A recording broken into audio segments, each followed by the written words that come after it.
Joining us now, House of Representatives, Republican, 6th to 5th District, Denver Riggleman. Denver, I was sitting there watching this yesterday unfold at the Capitol, and I'm like, where's some of that Denver Riggleman whiskey when I really need it? That's the thing that crossed my mind last night. Yeah, and just for the record, I'd like to tell you, John, that when I pick my clothes for the day, it's just the next suit in line on my rack. I want people to know that I don't pick symbolic clothing. I think that's probably just ridiculous. But yeah, yesterday I was a reporter was out there, and she goes, Congressman Riggleman, she goes, just off the record, she goes, what are you saying today? And we were incredibly busy. We had the impeachment vote, but I met with Jerome Powell yesterday, the Fed chairman, talking some incredible issues when it comes to monetary policy. We were getting ready for the USMCA. I was reading the FISA IG report, and I had a telephone town hall. So I did that all yesterday, and she goes, what did you say? It's the faux despair and the sadness and somberness that they keep telling about when they were jumping up and down in the chamber over the last few months. I said, it's just unbelievable to me, the acting that goes on in this chamber when this really is a moment for history, and the way we react and how we act is what judges us in the future. And I guess I'm to the point, on the Republican side, there's cynicism, and especially there's a little bit of outrage on what's going on the Democratic side by really impeaching with hearsay. And that is really something we have to be worried about, and using impeachment as a political sort of cudgel against others. Well, what about the fact that now your speaker says she's not going to deliver the articles of impeachment to the Senate because she wants to negotiate a better deal and hold it over their head as leverage? How does that have anything to do with this heartfelt, heart-tugging process they talked about?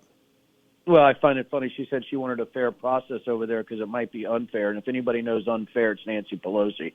That is absolutely true. The reason they don't want to go over there is because of the transparency that the Senate will hold them to account. That is the only reason. It's not because for leverage or anything like that. It's 100% because they're terrified. They know what they just did. Maybe they were somber yesterday because they knew that they had made their bed way too tight and they still had to sleep in it. But it's just another political ploy by a party that cannot get things done. And by the way, we're voting on the USMCA today, and you know why, John. It should have been voted on 7 months ago. I cannot believe that they're trading impeachment for USMCA in a political ploy, and that farmers have had to suffer for 7 months while they go through this charade. It's for somebody who's never been in politics, John. This is exactly why I ran, is because I cannot stand lifelong politicians, people who lie, people who obfuscate, and people who do things just for power's sake. That is what this party is about. It's what people are about that value power over integrity, and that's why we have to keep fighting. Well, Denver, let me ask you this, plain and simple, right? You talk about power over fighting. So you're going to pass USMCA, then it gets to the Senate.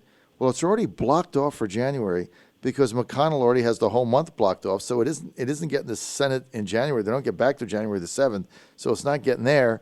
And then the earliest it's going to be is February. So we're not talking about a 7-month delay. We're talking about a 10-month or 11-month or 12-month delay. Well, and that's what impeachment does. The good news, if Pelosi withholds the articles, USMCA will jump up in the queue. And we'll pass it in January. So that's why, for me, if she wants to play this game, play it so I can help the American people while she's trying to look at polling again, because this whole thing was polling driven. When they saw it going sideways, they changed the articles. When you have abuse of power and obstruction of Congress, when you're talking about bribery and extortion, that should have told the American people immediately that they had a very flimsy case, and most of it was hearsay. And I would say, and I'll say this, it really was just a political hit to try to make sure that the president doesn't win in 2020. It's that simple. So what happens now, Denver Riggleman? Well, we got to see now. Now we're going into January, February. USMCA will pass. We passed the NDAA. We passed USMCA. The government is running. The appropriation bills went through. So now what happens next year after USMCA, I'm hoping I can get my Purple Star bill through. I'm hoping we can do surprise billing. Hoping we can do a bipartisan prescription drug bill and not this ridiculousness that the Democrats have. There are things that we can get done, but now we're in a presidential election year, John, and I knew you know where you were going with that question. Now it's going to be campaigning and the Democrats saying, hey, we have the House. We're not going to try to do anything bipartisan. We're not going to give you any wins after February. That's what's going to happen. So now we're in a fight to try to get things done for the American people while the Democrats play politics in a presidential year. Why can't we get a simple thing like surprise billing done? You're one of the sponsors on one of the best bills out there, which is not getting the government involved with price mandating, getting the patient out of the negotiation so they can get a better deal. Where are we with that? Well, it's stuck in the queue of the, thousands of bills. I got to tell you, yesterday, Nadler was not real happy with my speech on the floor. I don't know if you were able to see that, John. I was. Nobody likes it when, I'm the common sense candidate, so, I had to quote Thomas Paine, right? Mm-hmm. Trying to argue with a person with no reason, more or less, is this what it says. It was like trying to administer drugs to a dead man. Mm-hmm. It's amazing that they said, well, we have 400 bills. What the American people need to know is that the bills that they pass, the title of the bills, doesn't match the text. You have to look at the substance. People elected me to vote for the substance, not for the bill. We can have a bill that everybody gets unicorns and Skittles, but that doesn't mean that's exactly what's in the bill. Right. So the American people need to know that. But yeah, it's just unbelievable to me that we can't get something like surprise billing through. We can't get something. My gosh, just my Purple Star bill, for veterans. For veteran families. It's just very frustrating. Denver Riggleman, let me ask you this. Get back to surprise billing. Your bill is for independent dispute resolution, not rate setting, right? What is the exact bill that you have? What is that called? Yeah, it is a surprise medical billing bill. I can actually get you the number, the actual resolution, or the HR number for you, because there's some other surprise billing bills, and I don't want people to get confused because some of them, there's Democrat bills out there that Mm-hmm. might not be very good. Okay, Mm-hmm. I just want people to know that. But on this, it's almost like baseball arbitration, right? On that. But the second thing that people need to realize, there's transparency where and this is what people need to understand about this bill, and I think why you're excited about it. You have to be told if you're being sent to an out-of-network doctor and what those prices would be. Think about that. Instead of being surprised, you have to be told, they have to be transparent, and if they don't, they're liable. So that's the important part of this bill, and people need to understand that's where we need to go, is transparency, because that's what I run on. So this bill allows for that transparency to stop this nonsense, and it's just very important for us to get this done. All right, so but your bill, and I like that transparency piece of it, but it's not for government rate setting, right? That is correct. And so basically you're looking for some form of an independent dispute resolution, or what we call IDR for short. That's the acronym. So that the patient, I don't want to be, and I only bring this up because it happened to me, and then I got a bunch of emails of it happening to other people, so we're kind of involved in it. But the patient doesn't want to get involved in negotiation. I don't want to be on the phone negotiating with somebody, right? I've already paid for my insurance, right? Yeah. So yep. I want independent dispute resolution. I don't want government setting rates, because that causes shortages and lines, and that's always a disaster. And I'm also looking for transparency. So does your bill capture all of that? Oh, yeah. Well, there's multiple bills that capture all of that, and that's what we've been working on.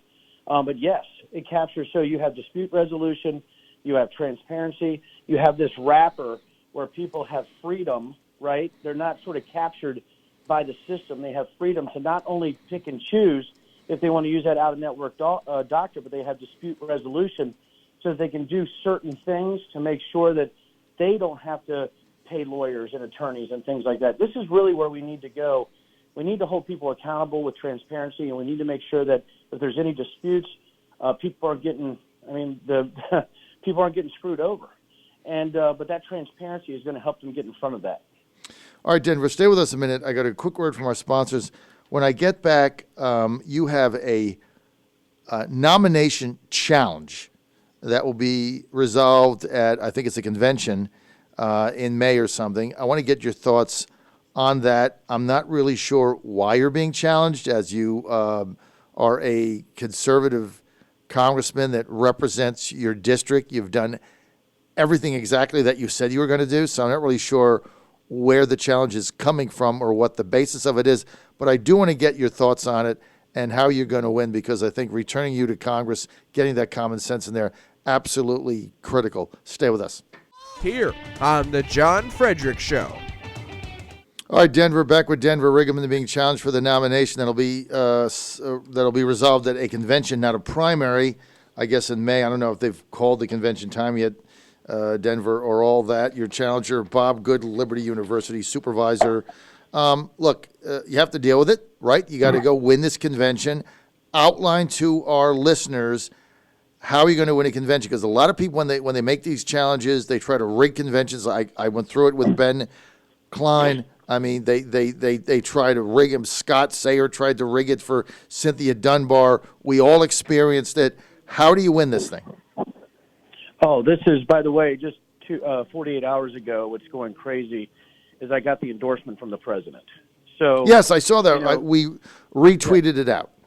Excellent. Yeah, President. So now I have, I don't know, President Trump's endorsement, Jerry Falwell Jr.'s endorsement, Freedom Caucus endorsement.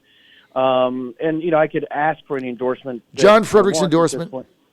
John Fredericks endorsement. Thank you, John. And I really appreciate that. And but right now it's mass meetings. We were just with the Trump campaign. They're now also going to help with the convention. They have no problem doing that. You know, we had heard some scuttlebutt that Bob was thinking about getting out, which probably should at this point. But you know, this is, you know, in America, we all have the right to run. Mm-hmm. So we're going to attack all 23 mass meetings as if they're 23 individual elections. Mm-hmm. I'll continue to apply the type of resources I don't think that anybody's ever seen in the convention. I have complete support from every portion of the Republican Party, from the Liberty folks to wherever. I mean, I'm just very fortunate that people know what I've done. I almost have 200 bills in. But really, it's about getting the message out there and refuting any type of lies that come our way. You know, Coburn felt the wrath of our facts-based campaign when she went full crazy. Mm-hmm. If anybody else wants to do that to us, they just need to realize that I was a warfighter. And if this is what they want to do, if they want to do these type of things and lie, we're going to be pretty aggressive in our campaign. If you want to fight on the battlefield of ideas and fight for policy, I'm happy to do that. And I would rather it be that way. I would rather not have Republican on Republican violence. I think it's ridiculous. We just got crushed in the House and State Senate. I'm not quite sure why this individual is running either or the team. I do know it's the Dunbar team that ran Dunbar. It's the same exact people. And really, a lot of times, there are certain specific activists that do this for paychecks. And that's why they do it. And I guess they still need to get a paycheck. I just don't understand it. Like you, it just seems like a very bizarre reason. Of course, we know probably what that one reason is. They're just afraid to say it, so they have nothing to run on. You know, I remember one of the first times we met, you were being challenged with something, and you said to me, hey, you know what? If you're going to come after me, I got one word of advice: pack a lunch. Yeah, well, I mean, you know, it's times I look back, you know, maybe I let emotions get the best of me. However, I just get tired of those who are in the sort of in the corners, right? They don't want to come out into the sunlight. And I'm just not into that. If you're going to fight, don't fight in the corners with whisper campaigns and scuttle about in the dark. Come out into the sunlight. If you actually think your policies are correct, try to fight me. Come out and fight me on the battlefield of ideas and policy. Right. The thing is, they cannot. Right. I'm very, very good at this, and I'm also very transparent, and that really hurts lifelong politicians because they can't get through me. Well, you're right. I mean, if this was going to be just a policy debate and it was a primary, and he said, look, I challenged Denver to several debates, here policy difference I have with him, you know, I think that'd be fine. Like you said, everybody has a right to run. Nobody's entitled, and certainly you aren't. You've never had that attitude. But look, you have the endorsement of the President of the United States because he knows how important you are, what a great, loyal soldier you've been, and also the fact that you're on the front lines with USMCA, surprise billing, and other things, getting things done. I mean, you're getting things done there that are moving the needle, the ball down the field for the American people. But look, getting the endorsement so early from President Trump, Denver, that's a big deal, man. That's a big deal. Well, we have a great relationship with the White House legislative team because, they also want to push Purple Star. They also have been with us on all the hemp stuff. I think people forget hundreds of millions of dollars. That's the White House leg staff. That's have a great relationship with Sonny Perdue. Today I'm meeting with the Secretary of the Interior because I go right in and say, hey, here's what we need for Virginia. Mm-hmm. Here's what we need for the 5th District. Here are solution-based, positive outcomes that we're looking for. And if a Republican Party can run on common sense and transparency and positive solutions and outcome-based policy, we can take back Virginia.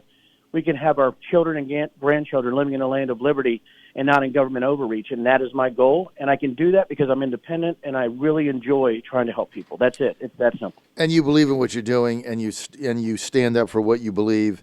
And so, look, the fact that some of these committee chairs had you censored, I thought was just absolutely ridiculous. I mean, you have been very transparent and very honest in everything you do. And Denver, that's why you have our unequivocal support for re-election. I got to take off, Denver. I got to bounce. Denver Riggleman running for re-election. Surprise billing, USMCA, Purple Heart, hemp, got all kinds of things on the table. Denver, thanks for being with us, man.